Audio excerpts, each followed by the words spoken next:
Olá, meus amigos e minhas amigas que estão aí assistindo esse vídeo. Eu sou Rafael Barreto, professor de Direito Constitucional, e nessa aula, joga na tela por favor, eu vou analisar o informativo do Supremo Tribunal Federal de número 938. Estou de volta com vocês. Essa aula faz parte do projeto que eu desenvolvo de estudo detalhado dos informativos de jurisprudência do Supremo Tribunal Federal. Toda semana, o Supremo Tribunal Federal divulga um informativo contendo o extrato dos julgamentos que aconteceram na Corte na semana anterior. São chamados informativos de jurisprudência.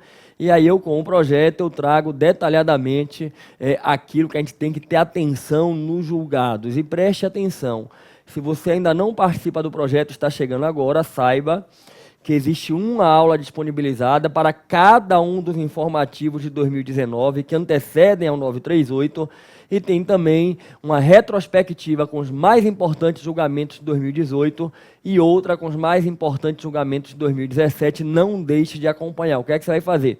Você vai no meu site pessoal, que vai aparecer aqui, que é o meu nome, é o www.rafaelbarreto, com 2 R's e 2 T, .com.br, vai chegar lá, no menu vai ter informativos do STF, clicando lá, vai estar tudo à sua inteira disposição, ok? Bom, vamos na tela com o informativo de número 938,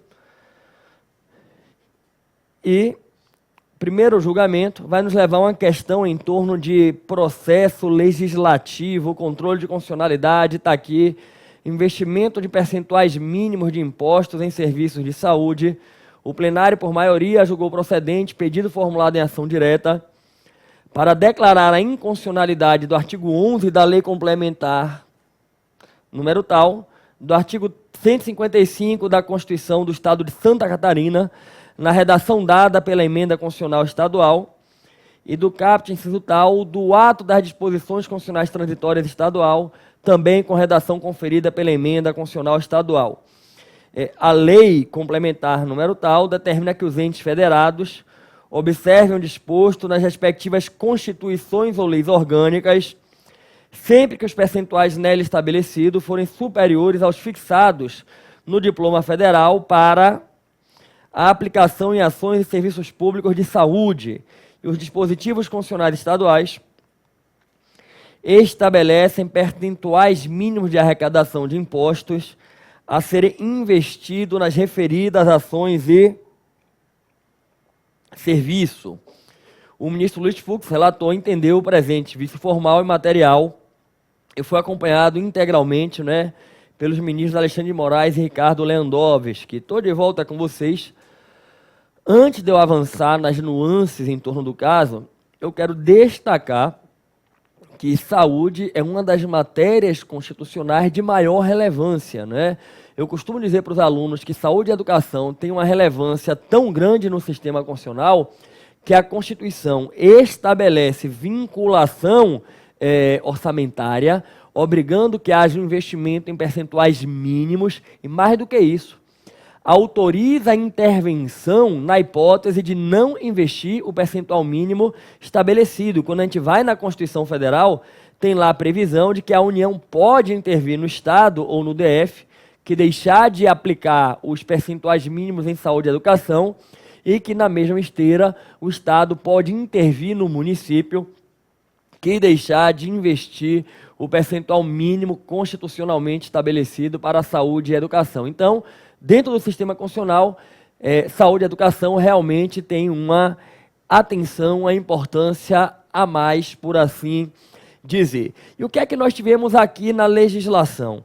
Nós tivemos, vamos voltar na tela, a previsão de que quando as constituições estaduais e leis orgânicas municipais estabelecerem percentuais para investimento em saúde superior ao que está na legislação federal, devem os estados e municípios seguir esses padrões e, no âmbito da Constituição Estadual, foi estabelecido um percentual mínimo para ser investido nas ações e serviços de saúde. Estou de volta com vocês. E onde é que vai ter problema nesse aspecto? Porque se você parar para pensar, se a gente perguntar a qualquer pessoa, o que é que você acha de aumentar a vinculação orçamentária para a saúde?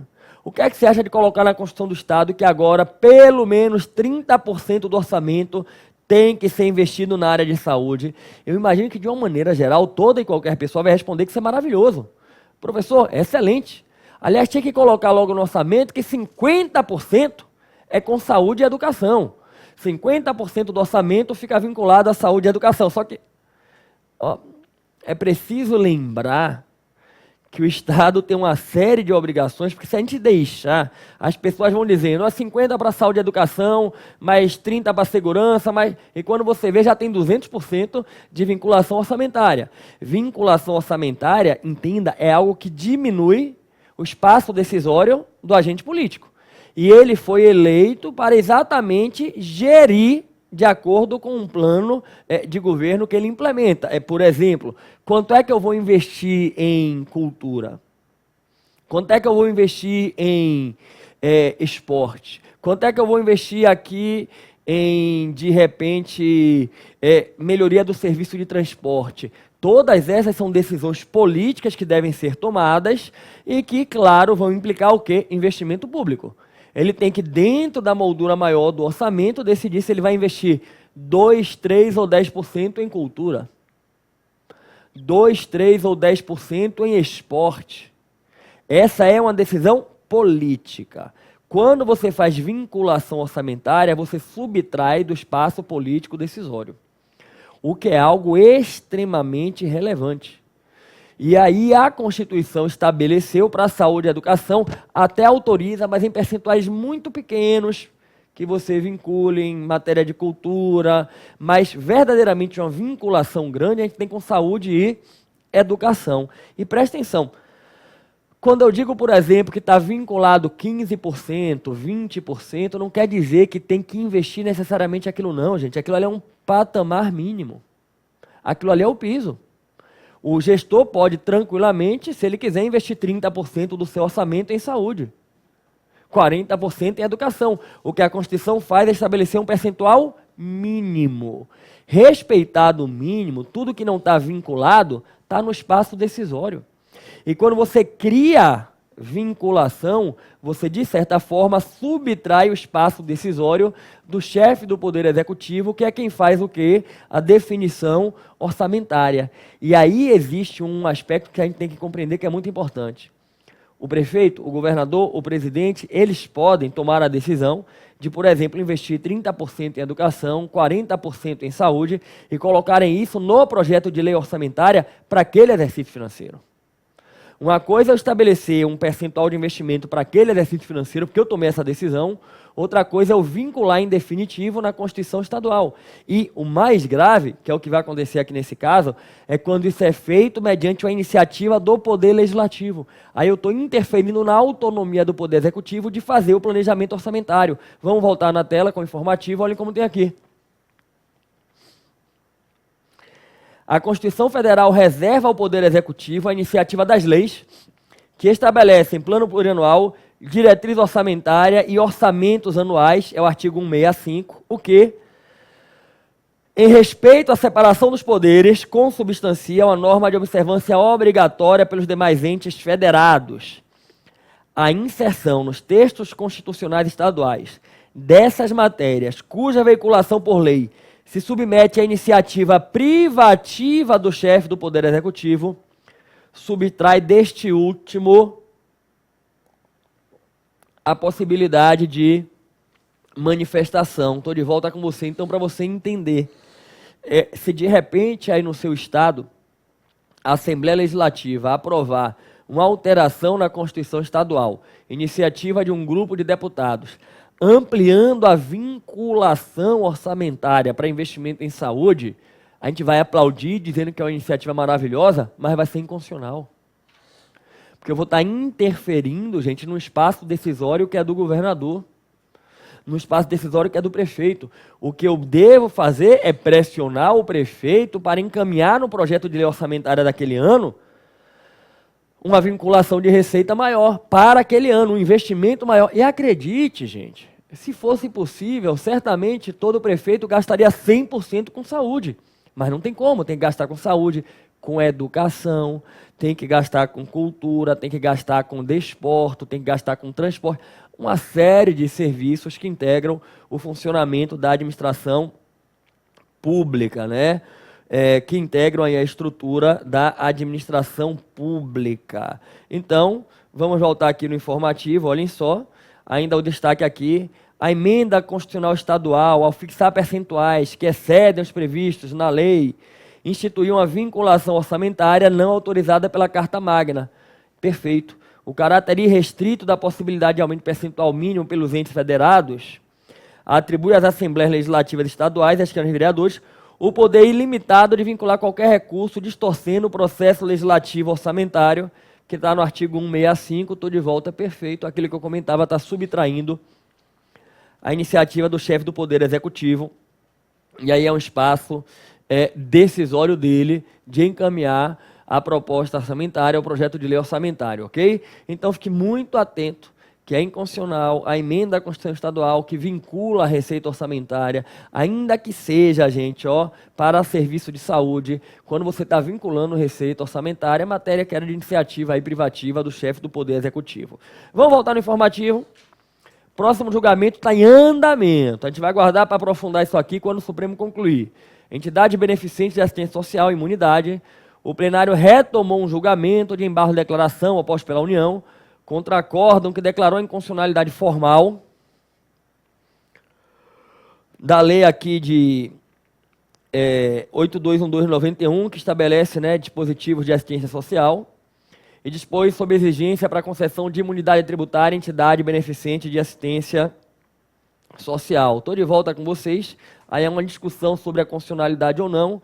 Vamos aguardar aí a conclusão do julgamento, né? Bom, vamos jogar na tela, próximo caso aqui em sede de repercussão geral, julgamento importantíssimo aqui para quem é advogado,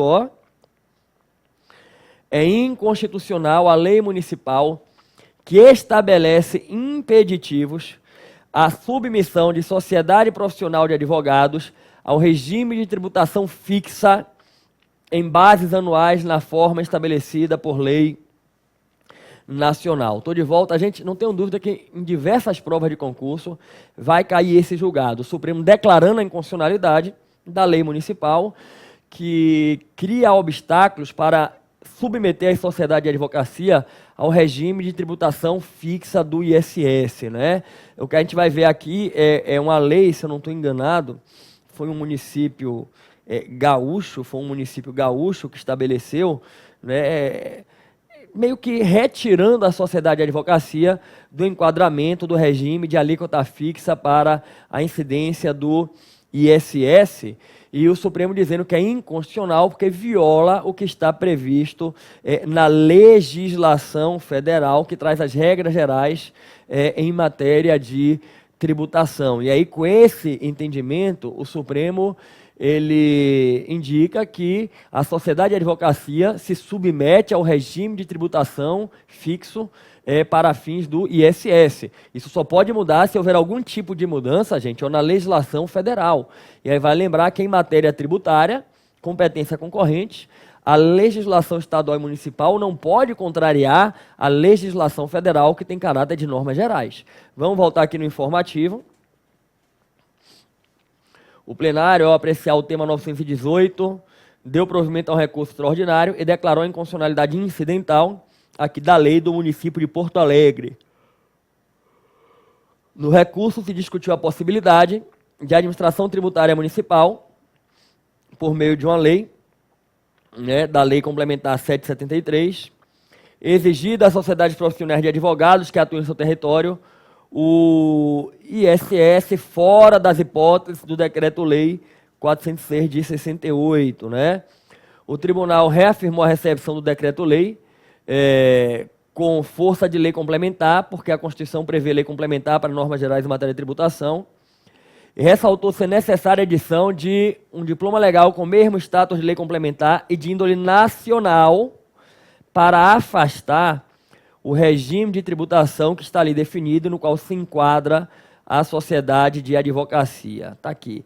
É incabível que uma lei municipal institua um ISS de modo divergente sob a base de cálculo do tributo por ofender, né, a previsão constitucional que impõe a lei complementar essas normas gerais. No caso do Código Tributário Municipal, se estabeleceu uma barra de cálculo específica apenas na hipótese em que a execução da atividade fim não ocorra com a participação de pessoa jurídica ou de pessoa física inabilitada para a advocacia, e utilizou-se como base de cálculo a importância paga a título de remuneração pelo trabalho do próprio constituinte.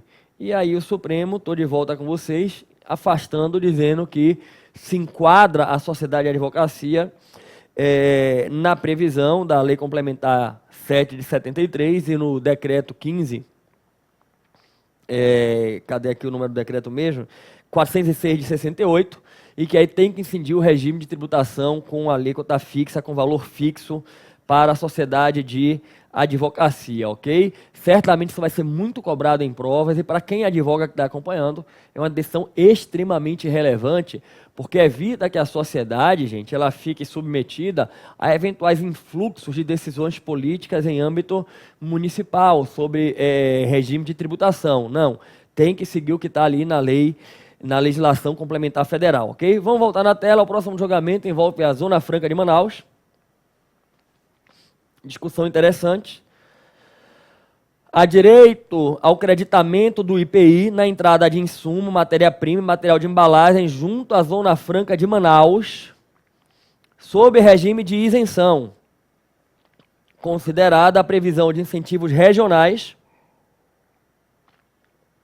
previsto no artigo 43 da Constituição, e também a norma do artigo 40 do DCT, que estabelece, né, o tratamento da Zona Franca de Manaus. Estou de volta com vocês. Qual era a discussão, né, se há ou não há acreditamento quanto ao IPI na entrada dos insumos adquiridos na Zona Franca de Manaus, porque ali está sob o regime de isenção. Se está sob o regime de isenção, gente, não está havendo crédito em favor do adquirente. Se eu estou adquirindo insumo que veio com isenção, não houve ali um pagamento de imposto, como é que eu vou creditar? Essa era a discussão. E o Supremo, inclusive, ele tem um entendimento que a gente pode seguir como regra geral da jurisprudência, que no caso de um tributo não cumulativo, como é o que a gente tem aí no IPI, se a operação anterior é isenta, você não tem como creditar na operação seguinte. Só que no caso específico da Zona Franca de Manaus, se entendeu que haveria, sim, o direito ao creditamento. Vamos pegar aqui na tela, ó.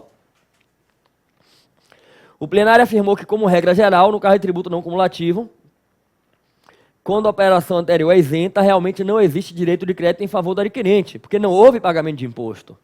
No entanto, com relação à Zona Franca, é devido ao aproveitamento de crédito de IPI, porque há na espécie uma exceção constitucionalmente justificada a técnica da não cumulatividade, né? E aí a ideia do incentivo regionalizado que se tem, está aqui, à luz da hermenêutica constitucional de índole sistêmica, essa exceção se justifica pela conjugação de diversos positivos constitucionais que, interpretados em conjunto, admitem tal exceção. A interpretação mais consentânea com a Constituição é a que reconhece esse tratamento favorecido à Zona Franca de Manaus, ao lado do princípio que estimula a redução das desigualdades regionais, por se tratar de uma alternativa econômica dentro de um estado distante e de difícil acesso. Estou de volta com vocês, então fique aí atento. Eventualmente pode cair numa prova que exija, né, um pouco mais de direito aí tributário, que na entrada de insumos materiais na Zona Franca de Manaus, há direito de creditamento do IPI, mesmo sendo um regime de isenção, ok? Bom, vamos avançar no informativo, vamos jogar na tela. A primeira turma concedeu um habeas corpus para fixar o regime inicial aberto em favor de condenado pelo furto de 2 peças de roupa, avaliado em R$ 130, e ele foi absolvido na origem pelo princípio da insignificância, mas depois condenado pelo tribunal, que afastou o princípio da insignificância, né, por entender que havia maus antecedentes, né, e havia também uma própria reincidência. E aí a discussão, estou de volta com vocês, havendo afastamento aí da insignificância, seria possível fixar aí um regime aberto na hipótese aí de condenação? E vamos voltar aqui, ó, a turma rememorou que o plenário, ao reconhecer a possibilidade de afastamento do princípio da insignificância ante a reincidência, sinalizou que não há impedimento para a fixação do regime aberto nas hipóteses de aplicação do referido princípio. E ressaltou que, no caso, houve até mesmo a pronta recuperação da mercadoria furtada. Estou de volta, que a discussão já que é para reconhecer que é um caso de regime aberto, é um valor irrisório, então que se aplica a insignificância. Mas não vamos aplicar a insignificância porque existe maus antecedentes, a circunstância é desfavorável, então não vai poder aplicar o regime aberto, como se regime aberto e insignificância fossem vetores contraditórios. O Supremo dizendo que não há impedimento para fixar o regime aberto aí nesse caso, ok? Bom, vamos jogar na tela. Próximo caso, iniciou o julgamento. Homicídio qualificado de policial rodoviário federal, onde se pleiteia o deslocamento para a Justiça Federal da competência para julgar, né, um policial rodoviário federal que foi acusado da prática de crime de homicídio qualificado.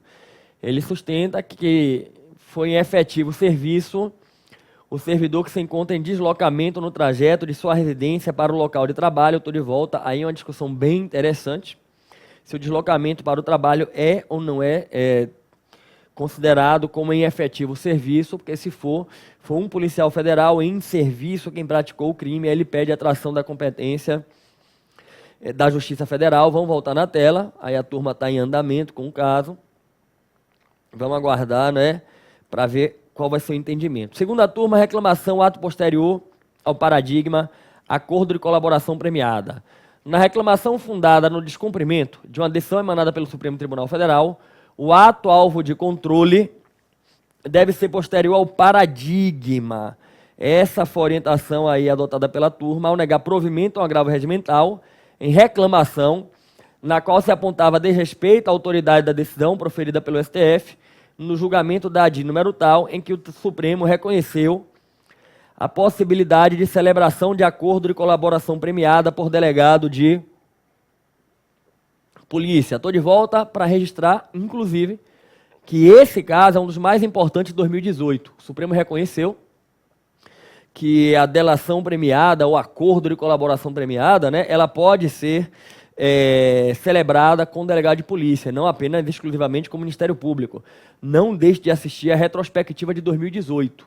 Vai lá no meu site, pega a retrospectiva de 2018, casos importantíssimos que o Supremo julgou e que certamente vão estar sendo explorados aí nas provas de uma maneira geral. E aí o que acontece? Houve esse entendimento por parte do Supremo, e aí num caso concreto alguém pega e entra com a reclamação alegando que no caso dele estaria havendo contrariedade ao entendimento do Supremo e pedindo o julgamento procedente da reclamação para cassar decisão no caso concreto dele. Só que preste atenção. A gente entra com a reclamação, dentre outras coisas, para garantir a autoridade das decisões do Supremo, alegando que aquela decisão do Supremo está sendo desrespeitada, ponto. Eu sempre tenho que trazer o paradigma quando eu entro nessa hipótese aqui. Supremo, no meu caso aqui, estão descumprindo a sua decisão, aqui é o paradigma. Só que, gente, se o meu caso, a decisão que eu estou impugnando, antecede o precedente do Supremo, não tem como descumprir. Como é que eu posso dizer que quando, no meu caso, se nega, por exemplo, a validade de um acordo de delação firmado com o delegado, contraria o entendimento do Supremo que ainda não existe, que vai ser adotado daqui a 3 meses? Não cabe. A reclamação pressupõe sempre uma decisão judicial posterior ao precedente. O que cá entre nós se deveria buscar fazer aqui nesse caso concreto, gente, era peticionar de novo, provocar de novo uma nova decisão, já dizendo, o Supremo até já afirmou entendimento, então reveja aqui no caso concreto, para essa nova decisão, aí sim eu confrontar com o paradigma. Vamos voltar na tela, está aqui. O colegiado considerou não ser viável a cogitação de afronta a um precedente que era inexistente à época em que proferidos os atos impugnados. Perfeito, é exatamente isso aí. Estou de volta com vocês. Gente, informativo 938 realmente é um informativo pequeno, né? O que é que a gente viu aqui desse informativo? A gente destacou que eu não posso, mediante iniciativa parlamentar, tá fazendo vinculação de receita, ainda que seja com a melhor das intenções, que é vincular para investimento na área de saúde. Isso fere a iniciativa do Poder Executivo para definir o projeto de lei orçamentária. Se o gestor quiser, ele que coloque naquele exercício um investimento maior do que o percentual mínimo que é previsto na Constituição Federal. A gente destacou o julgamento super importante, a questão do ISS das sociedades de advocacia, que é inconstitucional a lei municipal criar impeditivos a submeter a sociedade de advocacia ao regime de tributação fixa nas bases que estão na lei nacional, né, na lei complementar federal. A gente viu que o Supremo reconheceu que no caso da Zona Franca de Manaus, ainda que sendo um regime ali de isenção, há direito de creditamento sobre o IPI, daquilo que eu adquiro, não é? Em virtude da previsão constitucional de um tratamento com incentivos regionais e da própria existência da Zona Franca de Manaus, não é? E sob o informativo 938 foi basicamente isso aí que a gente destacou, e esse último caso é da reclamação, precedente que ainda não existia na época do caso julgado, não tem como viabilizar a reclamação. Meu amigo, minha amiga, você que está aqui assistindo, eu queria aqui lhe pedir que, se você chegou agora, que você se inscreva no meu canal, ative o sininho para receber as notificações, não apenas para acompanhar as aulas semanais de informativos do Supremo, mas também para acompanhar outros vídeos que eu vou divulgando aqui no meu canal. Se você chegou agora, eu queria lhe convidar para ir lá no meu site, assistir tudo que já tem lá inteira disposição. Não deixe de acompanhar. E queria pedir também, gente, a todos vocês que aqui estão, que partilhassem essa aula com quem está estudando para concurso público, ou até quem já passou nessa aprovação do concurso público, mas na sua vida profissional tem que se manter atualizado, seja numa carreira pública, seja na advocacia, porque o conhecimento da jurisprudência do Supremo é muito importante para quem está atuando na área jurídica e também para quem está estudando aí para concurso público. Esse projeto, gente, eu criei pioneiramente no Brasil em 2007. Depois, outros professores começaram a reproduzir, copiaram o modelo, e nada contra isso, é importante a gente estar ajudando os alunos. Mas eu criei ele em 2007, desenvolvi durante anos em vários lugares do Brasil, precisei parar por um período, retomei. E esse projeto, ele ajudou muita gente. E eu espero que possa continuar ajudando. E por isso que eu te peço, compartilhe para que você me ajude a ajudar. Tem muita gente que precisa estar acompanhando isso aqui para evoluir no âmbito do direito constitucional, para de repente conseguir aprovação no concurso. Então, se você puder, partilhe, tá bom? E finalmente fazer um convite a todos vocês para a semana que vem voltar a se encontrar aqui no meu canal, lá no meu site também, para a gente poder comentar o informativo de número 939, que pelo que eu vi na sessão de julgamento dessa semana do Supremo, vai ter muita coisa importante aí para a gente estar analisando, ok? No mais, gente, que Deus abençoe vocês, que vocês fiquem com Deus, tomem posse da graça de Deus, não deixem a graça passar. Valeu!